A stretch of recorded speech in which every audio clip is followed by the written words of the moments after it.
Aziz hamkorlar, bilasizlar, O'zbekistonda eng katta dolzarb muammolardan biri, ya'ni organizmimiz uchun kalsiy hamda yod tanqisligi hisoblanadi.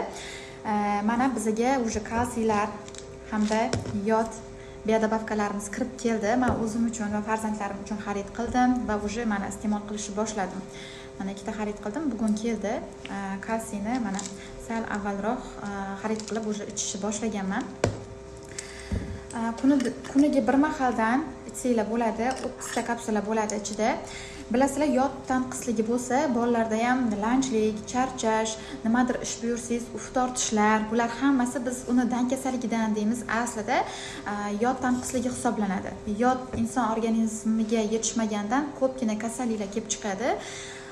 O'shaning uchun uni oldini olish uchun va organizmingizni yod bilan to'ldirish uchun albatta biodobavkalardan foydalaninglar. Dori mahsuloti emas.